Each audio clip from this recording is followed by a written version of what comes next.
ইনশাআল্লাহ আমরা সেই সমস্যার সমাধান করব এই এলাকার মানুষের জন্য। এই যে এরকম একটা ফ্যামিলি কার্ড বাংলাদেশের প্রত্যেক মা বোনদের কাছে, মাদের কাছে আমরা পৌঁছে দিতে চাই। যেই নারীর সংসার আছে সেরকম একটা নারীর কাছে আমরা পৌঁছে দিতে চাই।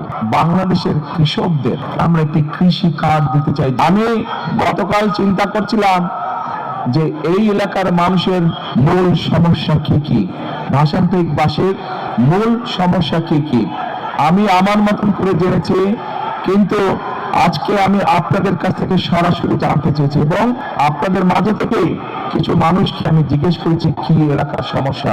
আজকে এতটুকু আপনাদের সামনে আমি বলতে চাই যে আমি যেহেতু আপনাদের প্রার্থী, আপনারা বহু মানুষ এখানে আছেন। এই যে এক বোন বলে গেল ছোটবেলা থেকে উনি এখানে আছেন, আমিও এই এলাকায় ছোট থেকে বড় হয়েছি। এই এলাকায় যারা ছোট থেকে আমার মতন আপনারা বড় হয়েছেন, এই এলাকায় বহু মানুষ বসবাস করছেন গত 20, 25, 30, 40 বছর যাবত, গত 50 বছর যাবত। আমিও এলাকায় গত 50 বছর যাবত বড় হয়েছি, যদিও মধ্যেখানে অনেকদিন বাইরে থাকতে হয়েছে আমাকে। তারপর আমি আপনাদেরই একজন। স্বাভাবিকভাবে আজকে যখন আমি এই এলাকার প্রার্থী হয়েছি, আমি আপনাদেরকে এতটুকু বলতে পারি, ইনশাআল্লাহ আপনাদের আল্লাহ রহমতে আগামী নির্বাচনে আমি জয়ী হলে এবং ধানের শীষ সরকার গঠনে সক্ষম হলে আজকে এই যে কয়েকজন মানুষ আপনাদের সকলের পক্ষ থেকে এখানে উপস্থিত হাজার হাজার এই এলাকাবাসীর পক্ষ থেকে যে সমস্যার কথা বলে গেছে, পুনর্বাসন সহ অন্য যে সমস্যাগুলো বলে গেছে, কিন্তু পুনর্বাসন থেকে মূল সমস্যা বলেছে, ইনশাআল্লাহ আমরা সেই সমস্যার সমাধান করবো এই এলাকার মানুষের জন্য।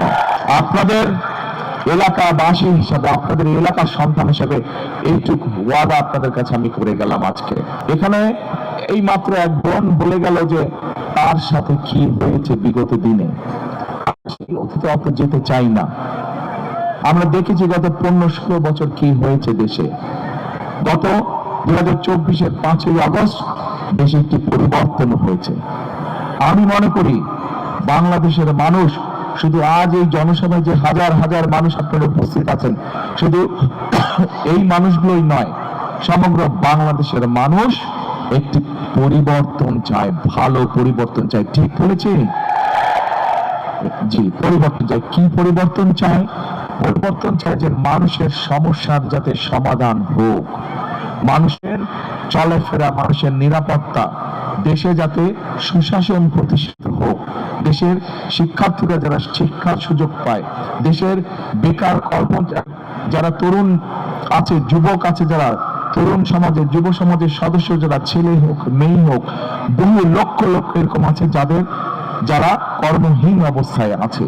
এই যে যেই কয়েকজন মানুষ এখানে আপনাদের হয়ে আপনাদের পক্ষ থেকে কথা বলে গিয়েছে, এই মানুষগুলোর মাঝে থেকে কথা বেরিয়ে এসছে যে কর্মসংস্থান দরকার, সেটা ছেলে হোক মেয়ে হোক সবার। আমরা সিদ্ধান্ত গ্রহণ করেছি, আমরা পরিকল্পনা গ্রহণ করেছি।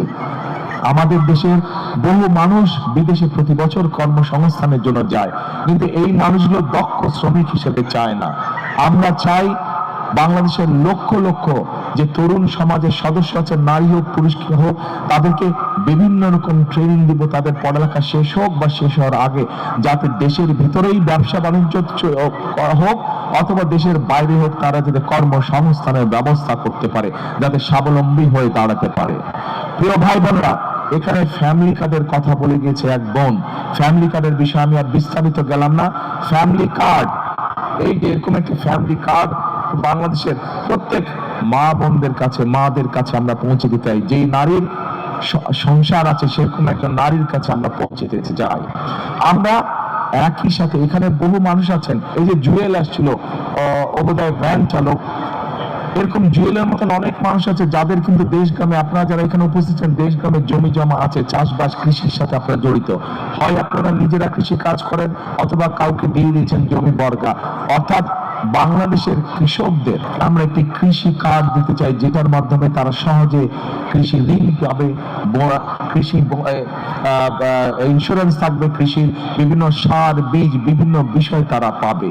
প্রিয় ভাই বোনেরা, আমাদের পাশে যে মঞ্চের মধ্যে বসে আছে, একে চিনেন? আপনাদের পাশে কিন্তু আমিনুল, ও কি ফুটবলার না? ফুটবল খেলতো, তো বেশ, এই যে ইয়াং ছেলেরা ফুটবল খেলতো। এখন এই যে বললাম, আমাদের দেশের তরুণ যুবক আছে অনেকে, মেয়েরা আছে অনেকে, তরুণ সমাজের সদস্য আছে, সবাই তো আর কেউ ব্যারিস্টার, উকিল বা যেটাই হোক, ইঞ্জিনিয়ার, ডাক্তার, সবাই তো আর তা হবে না। এদের মধ্যে অনেকে আছে যারা খেলোয়াড় হতে চায়।